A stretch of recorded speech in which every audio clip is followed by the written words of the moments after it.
अस्सलामु अलैकुम वरहमतुल्लाहि वबरकातुहू। क्या ख़वातीन नापाकी के दिनों में मेहंदी लगा सकती हैं? हमने सुना है कि नापाकी से पहले यानी पाक दिनों में जब हम मेहंदी लगा लेती हैं और फिर नापाकी के अय्याम शुरू हो जाते हैं, तो जब तक हाथों पर ये मेहंदी लगी रहती है तब तक हम पाक भी नहीं होंगी, हम नहाएंगी भी नहीं।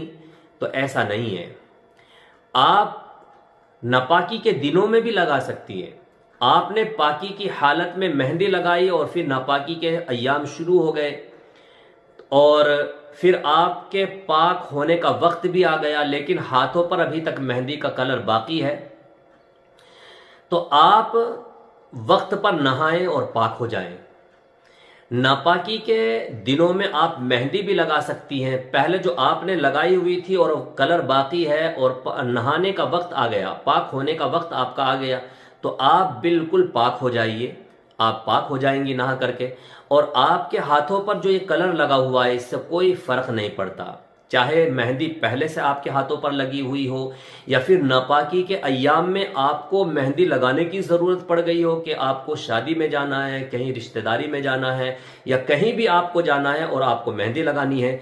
तो हमारी बहुत सी माएँ बहनें इस वजह से रह जाती हैं कि नापाकी के अय्याम शुरू हो गए और मुझे शादी में जाना था या मुझे फला रिश्तेदारी में जाना था, इस वजह से वो अपने हाथों पर मेहंदी भी नहीं लगा पाती।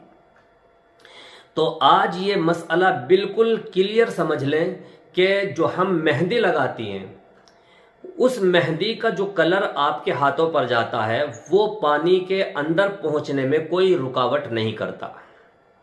बआसानी अंदर पानी पहुंच जाता है और जब अंदर पानी पहुंच जाता है तो उससे आप पाक भी हो जाएंगी और आपका वज़ू भी हो जाएगा। तो इस तरह से आप मेहंदी इस्तेमाल कर सकती हैं।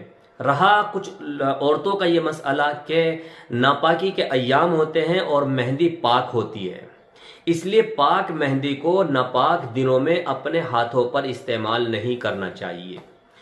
तो ये भी फजूल बात है, मन घड़त बात है, अपने मन से बनाई हुई बात है। और मैं कहता हूँ कि हमारा दीन, हमारी शरीयत, हमारा कुरान, हमारी हदीस हमारे मन का नाम नहीं है, बल्कि हमें अपना मन शरीयत के मुताबिक बनाना है। हमारी अक्ल से शरीयत नहीं है, बल्कि शरीयत से हमारी अक्ल है। शरीयत के अंदर अक्ल का कोई दखल नहीं है। हमारी अक्ल कुछ और कह रही है, शरीयत और कुछ कह रही है, तो ये दुरुस्त नहीं है। बल्कि हमें अपनी समझ को, अपने मन को कुरान और हदीस के मुताबिक बनाना है।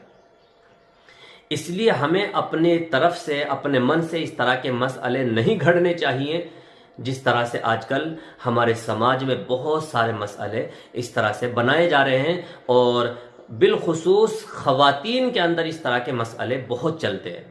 अगर आपके मोहल्ले और आपके इलाके में इस तरह का कोई भी मसला चल रहा हो तो आप ज़रूर हमें कमेंट करके बताएं। इंशाल्लाह हम आपको उसको सही जवाब ज़रूर देंगे। दुआओं में याद रखिए और इस क्लिप को ज़्यादा से ज़्यादा शेयर भी ज़रूर कीजिए। अस्सलामु अलैकुम वरहमतुल्लाहि वबरकातुहू।